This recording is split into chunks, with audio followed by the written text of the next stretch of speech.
श्रीमद् भगवद गीता अध्याय नंबर 9। श्री भगवान बोले, तुझ दोष दृष्टि रहित भक्त के लिए इस परम गोपनीय विज्ञान सहित ज्ञान को पुनः भली भांति कहूँगा, जिसको जानकर तू दुख रूप संसार से मुक्त हो जाएगा। अर्जुन, तुम्हें मैं इस ज्ञान को बार बार कहूँगा, तुम्हें समझाऊंगा, क्योंकि तुम मेरे भक्त हो। तो जिस भक्त के अंदर, जिस साधक के अंदर सद्गुरु के प्रति अगर दोष दृष्टि है, जब साधक अपने सद्गुरु के पास समर्पण कर देगा ना, जैसे अर्जुन ने कर दिया, अर्जुन ने भगवान श्री कृष्ण के पास जाकर समर्पण कर दिया, तो उसके अंदर फिर दोष नहीं रहा, उसके अंदर प्रेम उत्पन्न हो गया, हृदय में भाव उत्पन्न हो गया। तो इसलिए साधक को भी अपने सद्गुरु के प्रति भाव उत्पन्न करना चाहिए, प्रेम उत्पन्न करना चाहिए, जब भी वो सद्गुरु ज्ञान को अपने शिष्य को देगा, नहीं तो नहीं देगा। तो जैसे भगवान कह रहे हैं कि अर्जुन, कोई बात नहीं, अगर तुम नहीं समझे तो तुम्हें समझाने के लिए मैं बार बार कहूँगा, इस गोपनीय ज्ञान को मैं तुम्हें समझाऊंगा और बार बार तुम्हें समझाऊंगा, जिसको जानकर तू दुख रूप संसार से मुक्त हो जाएगा। और जो तेरे अंदर ये शोक, मोह, ईर्षा, द्वेष, लोभ, कपट, ये जो विचार उठ रहे हैं तुम्हारे मन के अंदर, और इन विचारों के कारण ही अर्जुन तुम दुखी हो। लेकिन तुम अगर इस दुख रूप संसार से मुक्त होना चाहते हो, तो तुम्हारे मन के अंदर जो चिंता उत्पन्न हो गई है, ये जो शोक उत्पन्न हो गया है, ये मोह उत्पन्न हो गया है, तुम्हें इसे समाप्त करना पड़ेगा। और इसको समाप्त करने के लिए तुम्हें अपने मन को वर्तमान में लेके आना पड़ेगा। तो जब तुम अपने मन को वर्तमान में लेके आओगे और इसको वर्तमान में स्थिर कर दोगे और प्रज्ञा बुद्धि से और विवेक बुद्धि से इसके साक्षी बन जाओगे, इसके अंदर जो विचार चल रहे हैं उनके साक्षी बन जाओगे, तो तुम्हारा ये दुख नष्ट हो जाएगा। तुम्हारे मन के अंदर दुख इसलिए है अर्जुन, क्योंकि तुम्हारे अंदर विवेक बुद्धि नहीं है। तुम इस संसार को सत्य मान के बैठे हो, इस संसार को तुम देख नहीं रहे, इस प्रकार नहीं देख रहे। जो ज्ञानी मनुष्य देखता है, जो खोजी देखता है। तो अर्जुन, तुम इसको जानो, जब तुम इसको जान लोगे तो संसार के सभी बंधनों से मुक्त हो जाओगे। फिर तुम्हारे मन के अंदर संसार का कोई भी बंधन नहीं है। यह विज्ञान सहित ज्ञान सब विद्याओं का राजा है। और ये जो ज्ञान है ना, ये जो परम ज्ञान है, ये जो आत्मज्ञान है, ये सब विद्याओं का राजा है। इससे बड़ी कोई विद्या नहीं है। विद्या वही है जो अपनी स्वयं की खोज करेगा, जो अपनी स्वयं की खोज करके अपने अंदर उस तत्व को प्रकट कर लेगा, उस पर ब्रह्मा को प्रकट कर लेगा, तो वही विद्या है। सब गोपनीयों का राजा, अति पवित्र, अति उत्तम, प्रत्यक्ष फल वाला, धर्म युक्त साधन करने में बड़ा सुगम और अविनाशी है। तो ये जो ज्ञान है, ये जो परम ज्ञान है, वो गोपनीय ज्ञान है। ये ज्ञान उसी को दिया जाता है जिसके अंदर ब्रह्म जिज्ञासा है। मैं पहले भी तुम्हें बताया था, ये जो ब्रह्म ज्ञान है, ये तत्व ज्ञान है, ये उसी को दिया जाएगा जिसके अंदर ब्रह्म जिज्ञासा है। जिस मनुष्य के अंदर ब्रह्म जिज्ञासा नहीं है, जो मनुष्य अभी संसार की वस्तु को प्राप्त करने में अटका हुआ है, तो उसको ये ज्ञान नहीं दिया जाएगा। या उसको दिया जाएगा जो समर्पण कर देगा, जिसके मन के अंदर, जिसके हृदय के अंदर समर्पण उत्पन्न हो जाएगा, प्रेम उत्पन्न हो जाएगा, तो या फिर उसको दिया जाएगा। और अति पवित्र है। और ये जो ब्रह्म ज्ञान है, ये शुद्ध है और पवित्र है। इससे पवित्र कोई नहीं है। अति उत्तम है, और इससे उत्तम कोई ज्ञान नहीं है। ये जो बाहर के ज्ञान है, ये सब किताबों के ज्ञान है, ये सब बाहर की नॉलेज है, ये सब बाहर की मन बुद्धि की नॉलेज है। तो जो अपने स्वयं की खोज करेगा, वो ही उस परमपिता परमात्मा को प्रकट करेगा और प्रत्यक्ष फल मिलता है। जब हम ध्यान साधना करेंगे तो ये जो ज्ञान है ना, ये हमें प्रत्यक्ष फल देगा, ये हमें फल दे देगा तुरंत ही। तुरंत धीरे धीरे ये फल देना प्रारंभ कर देगा। जैसे हम ध्यान करना शुरू कर देंगे तो कुछ दिनों के बाद ही हमारा मन शांत होना शुरू हो जाएगा, और हमारे मन के अंदर शांति आ जाएगी जब हम ध्यान करना शुरू कर देंगे। ये जो ब्रह्म ज्ञान है, ये प्रत्यक्ष फल देने वाला है। तो प्रत्यक्ष फल इसलिए देने वाला है, जैसे हम ध्यान करेंगे तो हमारे अंदर शांति आ जाती है। साधन है ये धर्म युक्त है। ये जो बाहर के धर्म है ना, जिनकी तुम बात कर रहे हो, ये धर्म नहीं है। धर्म यही है कि जो मनुष्य अपने स्वयं की खोज कर लेता है, जो उस तत्व को अपने अंदर प्रकट कर लेता है, जो ब्रह्मज्ञानी है, जो उसमें स्थिर हो जाता है, जो अपने मन बुद्धि के पार चला जाता है, वही धर्म है और सुगम अविनाशी है। और ये जो परम ज्ञान है ये कभी नष्ट नहीं होता। एक बार अगर ये प्रकट हो जाएगा वो तत्व, वही अविनाशी है, उस तत्व का कभी विनाश नहीं होता और सुगम है। और ये कोई कठिन नहीं है। ये जो स्वयं की खोज है ये कठिन नहीं है। अगर तुम इसमें 5 से 6 घंटे दोगे तो तुम अपने अंदर उस तत्व को प्रकट कर लोगे। कोई इतनी बड़ी बात नहीं है, समय देने की बात है। लेकिन तुम समय नहीं देते। समय निकालो उस परमपिता परमात्मा के लिए और समय निकाल कर उस तत्व की खोज में चलो। जब तुम उस तत्व की खोज में चलोगे ना, धीरे धीरे तुम्हारा मार्ग सुगम बन जाएगा। तो सुगम मार्ग है, ये कोई कठिन मार्ग नहीं है। ब्रह्म जिज्ञासु का मार्ग सुगम है। सुगम इसलिए कह रहे हैं भगवान कि इसमें हमें कुछ ज़्यादा कुछ करना पड़ता है नहीं। बस सदगुरु की तलाश करो और वहाँ जाकर समर्पण कर दो और फिर अपने स्वयं की खोज में लग जाओ। मैं ये तो नहीं कि संसार के पीछे भागना, संसार की वस्तु को प्राप्त करने के लिए दौड़ना है। मैं तो अपने स्वयं के भीतर जाना है, अंदर जाना है। जब हम अपने अंदर जाएंगे, भीतर जाएंगे और हमारे मन के अंदर उठने वाले विचारों के साक्षी हो जाएंगे, हम उनको देखने वाले हो जाएंगे, तो धीरे धीरे जो हमारी शक्ति है ना, कुंडली शक्ति, वो जाग जाएगी। और जागने के बाद फिर वो क्रिया करनी शुरू कर देगी। और जब वो क्रिया करनी शुरू कर देगी तो तत्व हमारे अंदर धीरे धीरे प्रकट होना शुरू हो जाएगा और हमारे मन के अंदर, हमारे चित्त के अंदर एक शांति आ जाएगी। तो जब ये आएगी शांति, जब हम ध्यान का साधन करेंगे और ध्यान का साधन करके अपनी खोज में निरंतर आगे बढ़ते रहेंगे और ध्यान का साधन हम बंद नहीं करेंगे। ध्यान का अभ्यास बंद नहीं करना, हमें ध्यान का अभ्यास धीरे धीरे करते रहना है। जब धीरे धीरे हम ध्यान का अभ्यास बढ़ाएंगे, अपना करते रहेंगे, तो कोई दिक्कत नहीं किसी प्रकार की। वो तत्व जो है हमारे सामने प्रकट हो जाएगा। वो जो पर ब्रह्मा है उसका अनुभव हो जाएगा हमें। हे प्रतप, इस उपयुक्त धर्म में श्रद्धा रहित पुरुष मुझको न प्राप्त होकर मृत्यु रूप संसार चक्र में भ्रमण करते रहते हैं। अर्जुन, कुछ मनुष्य ऐसे हैं जो इस अध्यात्म मार्ग पर चल जाते हैं, लेकिन परमपिता परमात्मा के प्रति उनके मन के अंदर श्रद्धा नहीं है, समर्पण नहीं है। तो जिस साधक के अंदर श्रद्धा नहीं होगी तो श्रद्धा रहित पुरुष हैं, जो श्रद्धा रहित मनुष्य हैं, जो बाहर बाहर से नाटक करते हैं। जैसे आज चल रहा है, आज जैसे सब चल रहे हैं ना, भगवान श्री कृष्ण की मूर्ति लगा लेंगे, घर में लाकर रख लेंगे और बाहर बाहर से पूजा कर लेंगे जाकर, लेकिन उनके अंदर कोई प्रेम नहीं है, कोई भाव नहीं है। क्योंकि अगर उनके अंदर भगवान श्री कृष्ण के प्रति प्रेम हो, भक्ति हो, भाव हो और उनका स्मरण होना, तो ये जो निम्न प्रकार की बीमारी उत्पन्न हो रही है ये उनको भी हो रही हैं। जो बड़े बड़े भक्त हैं ना, जो कह रहे हैं कि हम भगवान के भक्त हैं, ये चिंता, ये टेंशन, ये उनको ही पकड़ रही है। लेकिन जो भगवान का भक्त है उसको नहीं पकड़ती है, तो उनके अंदर कोई श्रद्धा नहीं है। वो ऐसे ही जो है किसी ने उनको सिखा दिया बाहर से कि तुम जो है भगवान श्री कृष्ण की पूजा करने लगो। भगवान श्री कृष्ण के बारे में कुछ वे जानते हैं नहीं, गीता को पढ़ कर देखते नहीं है, गीता में क्या लिखा हुआ इसको समझने की कोशिश नहीं करते वो लोग। बस बाहर बाहर से पूजा करने शुरू कर देते हैं और कोई श्रद्धा उनके अंदर नहीं है, समर्पण उनके अंदर नहीं है। बस बाहर बाहर से कृष्ण कृष्ण करना शुरू कर दिया, उनके अंदर प्रेम नहीं है।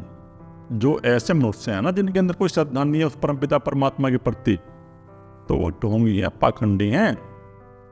हमें उस तत्व को अपने अंदर प्रकट करने के लिए श्रद्धा उत्पन्न करनी पड़ेगी। और जिस मनुष्य के अंदर श्रद्धा नहीं है वो बार बार मृत्यु रूपी संसार चक्र में भ्रमण करता है।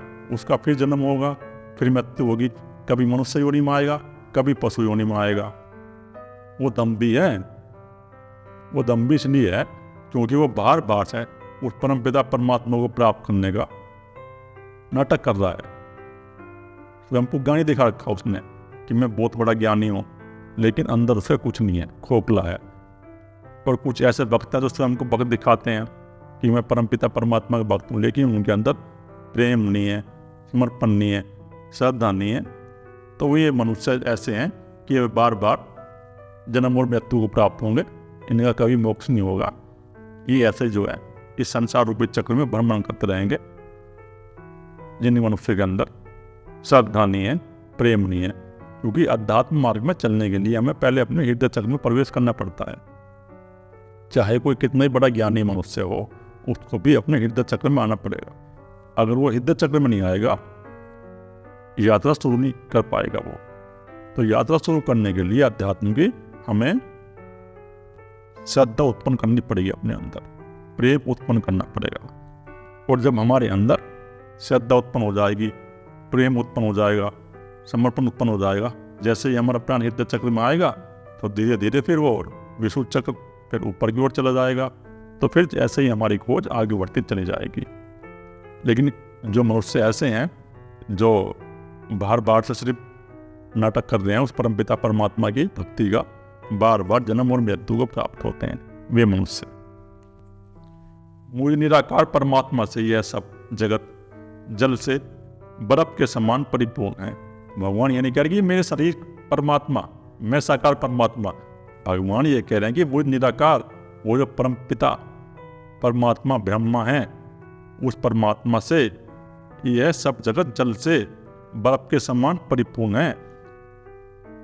तो जिस प्रकार जल से बर्फ बनती है, उसी प्रकार उस परमपिता परमात्मा से इस माया की रचना होती है, संसार बनता है। जितने भी लोग हैं या संसार की वस्तुएं हैं, जीव हैं, जंतु हैं, वृक्ष हैं, मनुष्य हैं, तो वे सब उनके अंदर वो परमपिता परमात्मा का ही रूप कार्य कर रहा है।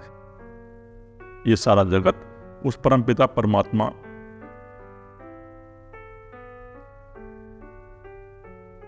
की अनुकंपा से ही चल रहा है। जब उस परमपिता परमात्मा की सत्ता हटी यहां से और फिर पढ़ने आई तुरंत ही, और सब भूत मेरे अंतर्गत संकल्प के आधार स्थित हैं। और जो सब भूत, ये जो पंचमा भूत हैं, पृथ्वी, जल, अग्नि, वायु, आकाश, तो ये मेरे अंतर्गत संकल्प के आधार से स्थित हैं। तो उस परमपिता परमात्मा ने संकल्प किया और उस संकल्प से ये पृथ्वी, जल, अग्नि, वायु, आकाश उत्पन्न हुए। और ये उत्पन्न होने के बाद पंचमा भूत जीवन शुरू हो जाता है। किंतु वास्तव में मैं उनमें स्थित नहीं हूं कि भूतों को मैं चला रहा हूं, वो परमपिता परमात्मा ही चला रहा है भूतों को। तो तुम भूतों की पूजा मत करो। तुम जो अपने खेत में 4 ईंट लगा लेते हो और 4 ईंट लगा के तुमने जो है निम्न प्रकार के देवता बना के खड़े कर दिए, ऐसे किसी के कहने में आके ये सब पाखंड चला हुआ रहा है, क्योंकि तुम भूतों को पूज रहे हो। तुमने वहाँ ईंट लगा ली और ईंट लगा के वहाँ जाके पूजा करनी शुरू कर दी तुमने।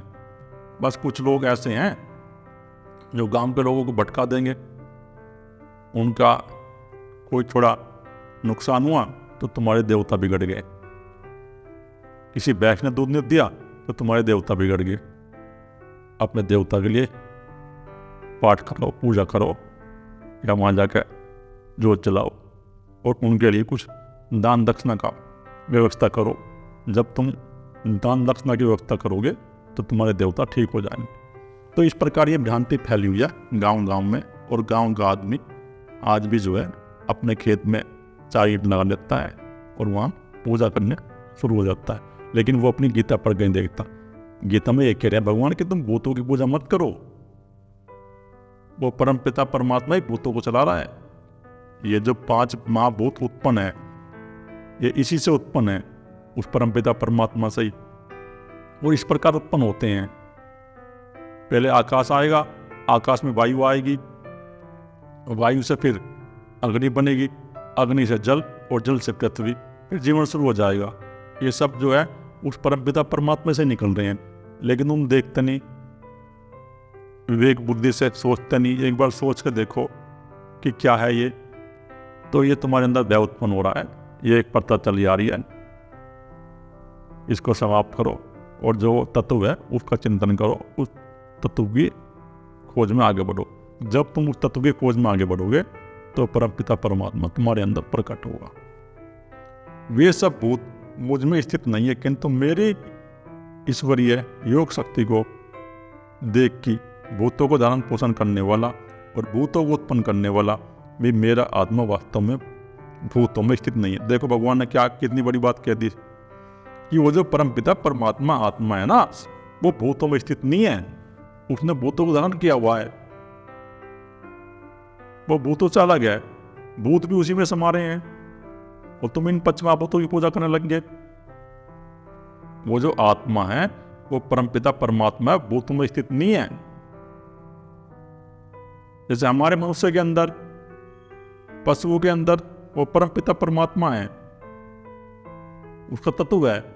लेकिन अगर हमने 4 ईंट लगा ली और 4 ईंट लगा के हम पूजा करने बैठ गए तो तत्व जो है ना, वो चेतन शक्ति नहीं है उनके अंदर, वो जड़ प्रकृति है। वो जड़ प्रकृति उस परमपिता परमात्मा से निकली है। चेतन स्वरूप हो गए तुम अपने आप। भाई तुम्हारे स्वयं के अंदर वो परमपिता परमात्मा है, वो चेतन शक्ति छिपी हुई है योग माया से। ये जो योग माया है 3 गुणों की माया है, इस 3 गुणों की माया से जो चेतन शक्ति है, जो परमपिता परमात्मा की शक्ति है, वो छिपी हुई है। तुम स्वयं की खोज करो, अपने भीतर जाओ, अपने स्वयं का अध्ययन करो और स्वयं का अध्ययन करके अपने भीतर जाके उस चेतन शक्ति को प्रकट कर लो। जब तुम स्वयं का अध्ययन करने से उस चेतन शक्ति को प्रकट कर लोगे तो पता चल जाएगा कि परमपिता परमात्मा है क्या। इस प्रकार तुम साधना करो। लेकिन तुम भूतों को पूजने बैठ गए, लेकिन मनुष्य के अंदर वो चेतन शक्ति है। मनुष्य चाहे तो उस चेतन शक्ति की खोज कर सकता है, स्वयं का अध्ययन करके और अपने मन को वर्तमान में लेके आए और ध्यान करना शुरू कर दे। जब मनुष्य ध्यान करना शुरू कर देगा और अपने मन को वर्तमान में लेके आएगा तो चेतन शक्ति धीरे धीरे प्रकट हो जाएगी। ऐसे थोड़ी प्रकट होगी चेतन शक्ति। चेतन शक्ति जब ही प्रकट होगी जब हम अपने भीतर जाएंगे, अपने मन बुद्धि के विचारों के साक्षी होंगे और उस परमपिता परमात्मा की खोज में आगे बढ़ेंगे, जब भी वो शक्ति प्रकट होगी। नहीं तो तुम भूतों को पूजते रहोगे और भूतों की पूजा करने से कुछ होने वाला नहीं है। कोई मज़ारों पर जा रहा है, मैं देख रहा हूँ, या मज़ारों पर लाइन लगी रहती है। जो सनातन धर्म के लोग हैं ना, वो मज़ारों पर जा रहे हैं, पूजा कर रहे हैं वहाँ जाके उनकी पंचमहाभूतों की। गीता पढ़ के देखते हैं गीता में क्या लिखा हुआ है। गीता में लिखा हुआ है कि पंचमहाभूतों की ईंट की पूजा मत करो तुम। किसी ने 4 ईंट लगा ली, कोई मज़ारों पर जा रहा है। इस प्रकार अंधविश्वास फैला हुआ है समाज में। और ये अंधविश्वासी जो मनुष्य हैं, ये सब जन्म मृत्यु को प्राप्त होंगे। जब भूतों की पूजा करते हैं वो भूतों को प्राप्त हो जाते हैं। उनका जो अहंकार है वहीं प्रकट होगा पशुओं के लेवल पे, क्योंकि उन्होंने जो है ना अपनी चेतन शक्ति का विकास नहीं किया। जो हमें ये मनुष्य जन्म मिला है वो मनुष्य जन्म इसलिए मिला है कि इस जन्म में हम अपनी चेतन शक्ति का विकास कर लें। और भूतों की पूजा करने से चेतन शक्ति का विकास नहीं होगा, वो हमारी जो चेतन शक्ति है और नीचे की ओर जाएगी। और अगर हमारी चेतना की शक्ति नीचे की ओर जाएगी अंधविश्वासों में फंस के, तो हमारा अहंकार वहीं पशुओं के लेवल प्रकट हो जाएगा। इस प्रकार तुम जो है अपना समय मत नष्ट करो किसी के कहने में और किसी के बहकावे में आ गए। बड़े बड़े आदमी जा रहे हैं, लाइन लगी पड़ी हैं, नंबर नहीं आ रहे लोगों के। एक बार की बात है, जब मैं न्यू मोती बाग में था तो मैं RK-पुरम पास में ही है, वहाँ ऑफिसर कॉलोनी है, वहाँ पर गवर्नमेंट ऑफिसर के फ्लैट हैं। एक बार मैं उधर घूमने गया हुआ था, मैं घूमने जाता था वहाँ, तो वहाँ पर एक शनि मंदिर है। तो उस शनि मंदिर के सामने जब मैं शाम को गया और मैंने देखा 300-400 आदमी की लाइन खड़ी हुई है और उनके हाथ में सरसों के तेल से भरी हुई बोतल है सभी के हाथ में। और उस लाइन के अंदर वे भी खड़े हुए हैं जो RK-पुरम के ऑफिसर हैं गवर्नमेंट। तो ये अंधविश्वास चल रहा है हमारे यहाँ। वो गीता पर कहीं देखते उनके अंदर भय उत्पन्न हो गया, क्योंकि उन्होंने वो चेतन शक्ति का विकास तो किया नहीं। किसी ने कोई वहां जाकर मूर्ति रख दी कि ये शनि देवता है, उस पर जो है काला रंग कर दिया और तुम जाके वहां तेल चढ़ाने लग गए। किसी ने तुम्हारे से कह दिया कि तुम्हारे ऊपर शनि चढ़ गया। अरे भाई, शनि का संबंध है, जो शनि ग्रह है जो हमारे सौरमंडल का ग्रह है ना शनि, उसको शनि कहते हैं। तुम अपनी विवेक बुद्धि से देखते ही नहीं कि शनि है क्या। शनि एक ग्रह है, क्योंकि तुम्हारे अंदर दया उत्पन्न हो गया है, तुम्हारे अंदर वो पशु वाला अहंकार उत्पन्न हो गया है। अब तुम्हें कोई भी सम्मोहन कर देगा। तुम्हारे घर में कोई दुख उत्पन्न हुआ तो तुम्हारे से कह देगा भाई जाओ जाके वहाँ तेल चढ़ाओ। और तुम चाहे कितने पढ़े लिखे हो, कितने तुम अधिकारी बन गए, लेकिन चले जाओगे, क्योंकि तुम्हारे अंदर विवेक बुद्धि नहीं है। तुमने जो ज्ञान है ये बाहर का किताबों का इकट्ठा कर लिया अपने मन बुद्धि के अंदर, इसलिए तुम इन अंधविश्वासों में पड़े हुए हो। तुम गीता नहीं पढ़ते, बस किसी ने कह दिया चल दिए। और सनातन धर्म के लोगों की सबसे बड़ी बात एक और हो रही है कि वो जो अपने ग्रंथ पढ़ कहीं देखता, वो वेद पढ़ कहीं देखता, वो गीता नहीं पढ़ता, उपनिषद नहीं पढ़ता। इनको एक बार पढ़ के देख ले विवेक बुद्धि से, इनमें क्या है। बस बात करता है गीता की, वेदों की बात करता है, इन पर चलता है नहीं। जो वेद कहते हैं, जो गीता कहती है, जो उपनिषद कहते हैं, उनके अनुसार तुम कर्म करो, उन पर चलो। गीता में बार बार भगवान यही कह रहे हैं कि ये मनुष्य जन्म मिला है, ये बड़ाई अनमोल है, इसलिए तुम अपनी चेतन शक्ति का विकास करो, स्वयं की खोज के मार्ग पर चलो, अपने भीतर जाओ, अपनी मन बुद्धि के साक्षी बनो। और तुम पता नहीं किस किस पाखंड में पड़ गए हो। तो ये भारत के आदमी की आज हाल हो रहा है। जो पढ़े लिखे लोग भी हैं वे भी जो है ना मूड बने हुए हैं, वे भी इनके चक्करों में आए हुए हैं। और लाइन लगी है वहाँ, नंबर नहीं आ रहा, 300 400 आदमी की लाइन लगी हुई है ऐसी जगह जहाँ कहीं कुछ है ही नहीं। पाखंड बढ़ता जा रहा है हमारे देश में। समझो क्या है शनि, बस किसी ने कह दिया जागत लग गए वहीं। जैसे आकाश से उत्पन्न सर्वत्र विचरने वाला महान वायु सदा आकाश में स्थित है। तो जिस प्रकार वायु आकाश से उत्पन्न होता है, भाई आकाश में पहले वायु आएगा, मैं तो पहले बता ही रहा हूं। और आकाश से उत्पन्न वायु वो आकाश में ही विचरण करता है, वो आकाश में ही रहता है। जो वायु है ना वो आकाश में ही रहेगा और आकाश में ही भ्रमण करेगा। वैसे ही मेरे संकल्प द्वारा उत्पन्न होने से संपूर्ण भूत मुझ में स्थित हैं ऐसा जान। तो वैसा ही उस परम पिता परमात्मा के संकल्प से ये सारे भूत उस परम पिता परमात्मा में स्थित हैं। ये पंचमहाभूत वहीं से निकलते हैं। और जब ये पंचमहाभूत वहां से निकलते हैं तो इस ब्रह्मांड के अंदर नए ग्रह की रचना होती है, नया ग्रह प्रकट होता है उस परम पिता परमात्मा से ही। और ये पंचमहाभूत उस परम पिता परमात्मा के अंदर ही मिल जाते हैं और वहीं से निकलते हैं कि ये भूत हैं, ये मेरे अंदर ही हैं और मेरे से निकलते हैं। तुम इन भूतों की पूजा मत करो, तुम जो है ना अपनी स्वयं की खोज में आगे बढ़ो। देखो अपने अंदर विवेक बुद्धि से, प्रज्ञा बुद्धि से वो ज्ञान उत्पन्न करो और ज्ञान उत्पन्न करके उस परम पिता परमात्मा की खोज में चलो। हे अर्जुन, कल्पों के अंत में सब भूत मेरी प्रकृति को प्राप्त होते हैं। और अर्जुन, जब कहीं प्रलय आ जाती है, जब कहीं किसी ग्रह से जो है जीवन समाप्त हो जाता है, तो जीवन समाप्त होने के बाद ये पंचभूत मेरे अंदर ही मिल जाते हैं। पृथ्वी जल में मिल जाएगी, जल अग्नि में मिल जाएगा, अग्नि वायु में मिल जाएगी और वायु आकाश में मिल जाएगा। और ब्रह्मा का सूक्ष्म शरीर है और ब्रह्मा का सूक्ष्म शरीर उस परम पिता परमात्मा में विलीन हो जाता है। कल्प के अंत में जब कहीं जीवन नष्ट होता है, ब्रह्मांड के अंदर किसी भी ग्रह पे जीवन नष्ट होगा, कल्प का अंत होगा, तो ये समस्त भूत उस चेतन शक्ति परम पिता परमात्मा में ही विलीन हो जाएंगे और वहां से निकलेंगे ये, अर्थात प्रकृति में लीन होते हैं। और कल्पों के आदि में उनको वह फिर रचता और फिर ये लीन हो जाते हैं, लेकिन उनको मैं फिर रचता हूं। तो भगवान ये कह रहे हैं फिर जब कई नए ग्रह की रचना होती है ब्रह्मांड के अंदर, फिर नए ग्रह प्रकट होते हैं, उनको फिर मैं दोबारा रचता हूँ। वो जो अर्जुन को विराट रूप दिखाया गया था महाभारत के अंदर, टीवी में दिखाया था, तुमने भी देखा होगा। तो जो भगवान श्री कृष्ण के मुंह लगे हुए थे, वो उसमें दिखाया गया था कि एक मुंह के अंदर सारे ग्रह जा रहे हैं और एक मुंह से जो है सारे ग्रह निकल रहे हैं। तो उसका यही अर्थ था कि उस चेतन शक्ति से, उस परम पिता परमात्मा की शक्ति से ये ग्रह नए उत्पन्न हो रहे हैं और कुछ ग्रह जो हैं उसमें समा रहे हैं। इसका यही अर्थ। और तुम समझ के बैठिए कि भगवान श्री कृष्ण के शरीर में जा रहे हैं। जो बुद्धिहीन मनुष्य होगा ना, जिसके अंदर पशु वाली बुद्धि होगी, तो इस प्रकार की अर्थ लगाएगा कि ये भगवान श्री कृष्ण के शरीर में जा रहे हैं। और जिसके अंदर प्रज्ञा बुद्धि होगी तो समझ लेगा गीता को पढ़ के। तो जब भी तुम भगवान श्री कृष्ण के शरीर को परमात्मा मान के उनकी पूजा करने बैठ गए,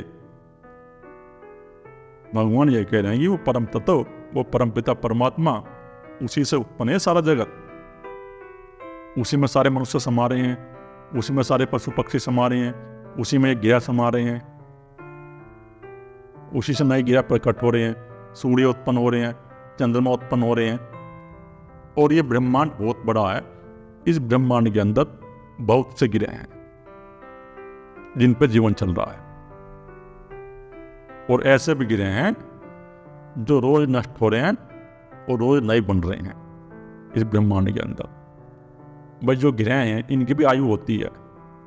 पृथ्वी की भी एक उम्र है, एक आयु है, और सूर्य की भी एक उम्र है, आयु है। सभी ग्रह की आयु होती है। जिस प्रकार हमारी मनुष्य की आयु होती है इस शरीर की, ये शरीर हमारा 5 महाभूतों से बना हुआ। तो जिस प्रकार इस शरीर की आयु है, 100 वर्ष आयु है मनुष्य के शरीर की, और 100 वर्ष के बाद वो नष्ट हो जाता है। तो उसी प्रकार इस पृथ्वी की भी आयु है, इस सूर्य की भी आयु है। और जब इनकी आयु पूरी हो जाएंगी तो ये उस परम पिता परमात्मा में विलीन हो जाएंगे, और फिर वहां से नए ग्रह उत्पन्न होते रहते हैं। फिर जीवन उन पर चलता है। जब प्रलय आ जाती है, प्रलय होने के बाद ये ग्रह नष्ट हो जाते हैं, फिर मैं नए ग्रह को रचता हूँ, और नए ग्रह पर फिर जीवन की शुरुआत होती है। अपनी प्रकृति को अंगीकार करके स्वभाव के बल से परतंत्र हुए इस संपूर्ण भूत समुदाय को बार बार उनके कर्मों के अनुसार रचता हूं। प्रकृति को अपने अनुसार करके, अधीन करके मैं इन भूत समुदाय की बार बार रचना करता हूं, इनके स्वभाव के अनुसार, इनके कर्मों के अनुसार। तो जिस प्रकार जो उनसे भी पंचमहाभूतों का जो कर्म है, जो स्वभाव है, जैसे आकाश का स्वभाव है खालीपन, आकाश खाली है, उसी प्रकार वायु जो है, वायु से हमें प्राण शक्ति मिलती है। तो वायु जो है ना हमारी प्यास नहीं बुझाएगी। वायु जो है ना हमारे शरीर के अंदर श्वास का कार्य करेगी। हम श्वास बार बार लेते हैं, छोड़ते हैं ऑक्सीजन, तो वो वायु से उत्पन्न हो रहा है हमें, जो वायु तत्व है।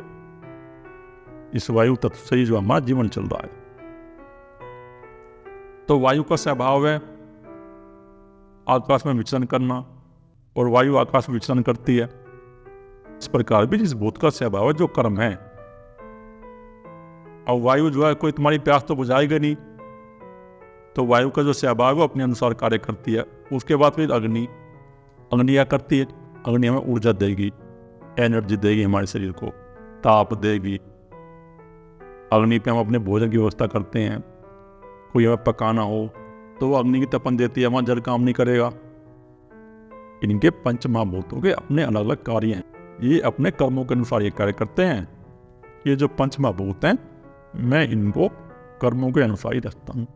तो इस प्रकार आग जो होगी, आग हमें तपन देगी, ऊर्जा देगी, एनर्जी देगी। और जल हमें शीतलता प्रदान करेगा। जल हमारी प्यास बुझाएगा। जल का स्वभाव है शीतलता प्रदान करना, प्यास बुझाना। अग्नि का स्वभाव है तपन, जल का स्वभाव है शीतलता प्रदान करना। उसके बाद फिर पृथ्वी तत्व है। और पृथ्वी हमें क्या देती है? ये वृक्ष देती है, ये फल देती है, फूल देती है, अन्न देती है। तो जब पृथ्वी तत्व से हमारे भोजन की व्यवस्था होती है, के ऊपर अन्न उत्पन्न होता है, वृक्ष उत्पन्न होते हैं वनस्पति के, और वनस्पति से फल निकलते हैं, सब्जी होती है, गेहूं, मक्का, जौ, ये सब तत्व से उत्पन्न है। तो पृथ्वी तत्व हमारे भोजन की व्यवस्था करेगी, हमें अन्न देगी। तो जो पृथ्वी तत्व का ये स्वभाव हो गया, अलग अलग गुण के अलग अलग कर्म में इन भूतों को इनके कर्मों के अनुसार ही रचता हूँ। पृथ्वी तत्व हमारे प्यास नहीं बुझाएगा, प्यास हमारी जल ही बुझाएगा। तो इसलिए इन पंच महाभूतों के अलग अलग कार्य है और अलग अलग क्रम में ये पंच महाभूत अपने अलग अलग कार्यों के अनुसार कार्य करते हैं। हे अर्जुन, उन कर्मों में आसक्ति रहित और उदासीन के समान स्थित मुझ परमात्मा को वे कर्म नहीं बांधते। तो ये जो पंच महाभूतों से कर्म उत्पन्न होते हैं, ये हमारा शरीर जो है इन पांच महाभूतों से उत्पन्न हुआ और हम इस पृथ्वी पे हैं और इस पृथ्वी पे जो है हम कर्म कर रहे हैं। हम अगर कोई संसार की वस्तु को प्राप्त करने की इच्छा कर रहे हैं, धन प्राप्ति की इच्छा, घर प्राप्ति की इच्छा, तो वो सब पंच महाभूतों से तो उत्पन्न है ही। पंच महाभूतों कर्म मुझे नहीं बांधते। ये जो पंच महाभूतों कर्म है उसको नहीं बांधते जिसने वो चेतन शक्ति का अनुभव कर लिया है, जिसके अंदर वो परमपिता परमात्मा उत्पन्न हो गया है। फिर वो किसी प्रकार कर्म करे, वो कर्म इनको नहीं बांधेंगे। कर्म किसको बांधते हैं? कर्म उसको बांधते हैं जो अज्ञानी है, जो मूढ़ मनुष्य है, जो मूर्ख है, जो संसार की दौड़ में भागा हुआ है, लगा हुआ है और अपने अंदर प्रज्ञा बुद्धि उत्पन्न नहीं करता, विवेक बुद्धि उत्पन्न नहीं करता, अपने स्वयं की खोज में नहीं लगता, समय नहीं देता, 1 घंटे पे ध्यान नहीं कर रहा, आज भात के मुंह से 1 घंटे पे जो है ध्यान साधना नहीं कर रहा। इसलिए उसके शरीर के अंदर निम्न प्रकार की बीमारी उत्पन्न हो रही है। अगर वो ध्यान कर ले तो ये बीमारी उत्पन्न ना हो। जैसे जापान है, जापान के अंदर 1 घंटा लोग मेडिटेशन करते हैं, 2 घंटे का अनिवार्य है स्कूल में बच्चों के लिए मेडिटेशन करना। इसलिए जापान का आदमी बैलेंस में जीता है, और जो मनुष्य बैलेंस में जिएगा, अपनी ऊर्जा को मणिपुर चक्र पर लाएगा और वहाँ पर ला के जिएगा, तो वो आराम से जिएगा, वो अपने 100 साल पूरे करके जाएगा, उसको कोई बीमारी उत्पन्न नहीं होगी। जितनी बीमारी उत्पन्न होती हैं वो उनको उत्पन्न होती हैं जो इस संसार को पकड़ के बैठ जाते हैं, इस जगत को पकड़ के बैठ जाते हैं, और जिनके अंदर रात दिन संसार की वस्तु को प्राप्त करने की चिंता चलती रहती है, विचार चलते रहते हैं। उस परमपिता परमात्मा को कर्म नहीं बांधते। जिसने उस परमपिता परमात्मा का अनुभव कर लिया तो चाहे वो फिर कैसे कर्म करे, अगर वो किसी की हत्या भी कर देगा लेकिन उसको वो कर्म नहीं बांधेंगे, क्योंकि उसके अंदर से अहंकार नष्ट हो गया। जो हमारे चित्त के अंदर संस्कार संचित होते हैं ना, चित्त में जो हम कुछ करते हैं वो सब संस्कार हमारे चित्त के अंदर सक्रिय हो जाते हैं। ये 3 गुण तरंगे के जो संस्कार है, लेकिन जिसके अंदर अहंकार नहीं है और चित्त नहीं है, फिर वो मनुष्य कुछ भी करे, जिसने उस परमपिता परमात्मा का अनुभव कर लिया है, तो उसके अंदर उसको ये पाप नहीं बांधेंगे, कर्म नहीं बांधेंगे। भूतों के जो कर्म है और भूतों से जो कर्म उत्पन्न हो रहे हैं, यह धान उत्पन्न कर रहा है, या फल लगा रहा है, या सब्जी लगा रहा है, तो मनुष्य तो कर्म कर रहा है, और मनुष्य मान के बैठेगा कि मैं कर रहा हूँ। पंच महाभूत अपने आप कार्य कर रहे हैं। ब्रह्मा का सूक्ष्म शरीर की जो माया है, ये माया के 3 गुण तरंगे मनुष्य से कर्म करवा रही है, वो कुछ कर नहीं रहा। लेकिन मनुष्य के अंदर अहंकार हो गया, और इसी वजह से मनुष्य के अंदर जो अहंकार हो गया है वो बार बार नए शरीरों में प्रकट होता रहता है। लेकिन जो कर्मों में आसक्ति रहित, जिनको कर्मों में कोई आसक्ति नहीं है, बस जिसने उस परमपिता परमात्मा का अनुभव कर लिया, उसके अंदर फिर कोई इच्छा ही नहीं है कि मुझे जगत की वस्तु मिल जाए, वो आसक्त नहीं है जगत में। लेकिन जिस मनुष्य ने अपने अंदर वो परमपिता परमात्मा तत्व प्रकट कर लिया, तो वो आसक्त है ही नहीं, तो फिर वो कर्मों में कैसे बंधेगा? कि माया से और पंच महाभूतों से भी जितने प्रकार के कर्म में, ये कर्म उस मनुष्य को नहीं बांधते जिसने अपने अंदर वो परमपिता परमात्मा के तत्व को प्रकट कर लिया है। इसलिए हे अर्जुन, मुझ अधिकाष्ठा के साकाश से प्रकृति चराचर सहित सर्व जगत को रचती है, और इस हेतु से यह संसार चक्र घूम रहा है। उस परमपिता परमात्मा की शक्ति से जो प्रकृति है, जो माया है, जो ब्रह्मा का सूक्ष्म शरीर है, वो इस प्रकृति की रचना करती है, वो इस जगत की रचना करती है, और उसी प्रकृति से ये सारा संसार चक्र घूम रहा है। ये संसार इस चक्र इस प्रकार घूम रहा है कि आप देख ही रहे हो, मनुष्य पैदा हुआ, फिर बड़ा हुआ, फिर वृद्ध हुआ, फिर मर गया, फिर उसका अहंकार नए शरीर में प्रकट हुआ, फिर पैदा हुआ, फिर बड़ा हुआ, फिर मर गया। चक्र घूम रहा है उस परमपिता परमात्मा का चक्र घूम रहा है, और जो इसकी माया के अधीन है, जिसके मन के अंदर संसार की वस्तु को प्राप्त करने की पकड़ बैठी हुई है, वो चिंता है उसके मन के अंदर, तो परमपिता परमात्मा का ध्यान नहीं कर पाएगा। वो उसी में आसक्त रहेगा कि ये जो संसार चक्र घूम रहा है ना, वो उस परमपिता परमात्मा की माया से ही उत्पन्न है। ये सारा संसार चक्र वो जो परमपिता परमात्मा की माया है उसी से उत्पन्न है। जो ब्रह्मा का सूक्ष्म शरीर है उसी से ये संसार सारा चक्र घूम रहा है, और प्रकृति से इसकी रचना हुई है। लेकिन मनुष्य छोटी छोटी बातों पर ही पकड़ कर बना के बैठ गया। एक बार गीता पढ़ कर देखता नहीं इसमें क्या लिखा हुआ है। ये भगवान यही कह रहे हैं कि ये संसार की जितनी वस्तुएं हैं ये सब उन पंच महाभूतों से उत्पन्न है, और मनुष्य जो है धन पर पकड़ बना के बैठ गया, घर पर पकड़ बना के बैठ गया, अपने परिवार पर पकड़ बना के बैठ गया। जो 1-2 घंटे ध्यान करते थे पहले मनुष्य, वो ध्यान करना ही बंद हो गया। जो वेद की विधि थी वो वेद की विधि भी पूरी तरह से समाप्त हो गया आज के समय में, क्योंकि ये चक्रों का मनोज्ञान है। अगर तुम्हारा प्राण नीचे के 2 चक्रों पर रहेगा, तुम्हारे अंदर धन का चिंतन और काम का चिंतन, सिर्फ 2 ही चिंतन होंगे। तो अगर तुम्हें अपनी ऊर्जा को, एनर्जी को बैलेंस में लेके आना है, तो 1 घंटा सुबह और 1 घंटा शाम को तुम ध्यान करना शुरू कर दो। जब तुम 1 घंटा सुबह और 1 घंटा शाम को ध्यान करना शुरू कर दोगे, और तुम्हारे अंदर जो परमपिता परमात्मा की शक्ति जागृत होनी शुरू हो जाएगी ना, तो तब तक तुम्हारे अंदर प्रकट हो जाएगा। ये जो प्रकृति है प्रकट होती है, कब विलुप्त होती है। ये प्रकृति की रचना उस परमपिता परमात्मा से ही होती है, उस तत्व से ही होती है, और ये प्रकृति का संसार चक्र घूम रहा है। ऐसे बहुत से गिरे हैं जहाँ पर जीवन में प्रकृति का चक्र घूमता रहता है। मनुष्य जो है ना, मनुष्य की चेतना में पर्दा है। वो पर्दा किसका है? वो पर्दा है जो ब्रह्मा का सूक्ष्म शरीर है, माया। सतोगुण का पर्दा, रजोगुण का पर्दा और तमोगुण का पर्दा। ये 3 प्रकार की तरंगे हैं जो तरंगे हमारे मन के अंदर उत्पन्न होती हैं, और इन तरंगों के अनुसार ही हमारा शरीर कर्म करता है। ये तरंगे मनुष्य को गुलाम बनाती है शरीर को, और गुलाम बना के उससे कर्म करवाती हैं। अगर कोई मनुष्य तमोगुणी समाज में चला जाएगा तो वो तमोगुणी कर्म करना शुरू कर देगा। रजोगुणी समाज में जाएगा तो रजोगुणी कर्म करना शुरू कर देगा। सतोगुणी समाज में जाएगा तो सतोगुणी कर्म करना शुरू कर देगा। ये जो प्रकृति की माया है ये हमें गुलाम बनाती है, और गुलाम बना के इस संसार में आसक्त करके कर्म कराती है।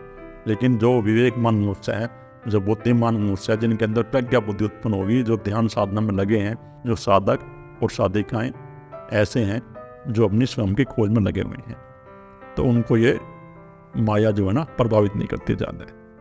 वो फिर माया के पीछे नहीं भागते। उनको लक्ष्य रहता है कि हमें तो स्वयं की खोज करके उस तत्व को प्रकट करना है, और जो वो धीरे धीरे अपनी खोज में लगे रहते हैं ना, तो फिर वो प्रकृति के पार हो जाते हैं। तो प्रकृति से पार जाने का एक ही मार्ग है कि तुम अपने स्वयं की खोज में आगे बढ़ जाओ, अपने मन बुद्धि के विचारों के साक्षी हो जाओ, तो तुम पार हो जाओगे प्रकृति।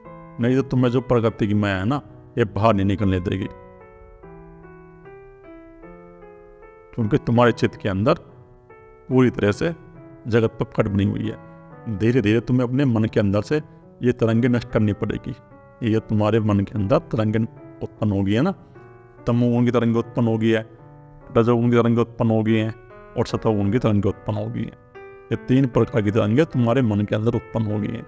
तो धीरे धीरे तुम इनको जब नष्ट करोगे तो तुम प्रकृति के पार जाओगे, नहीं तो नहीं जाओगे, नहीं तो तुम इस संसार में उलझे रहो।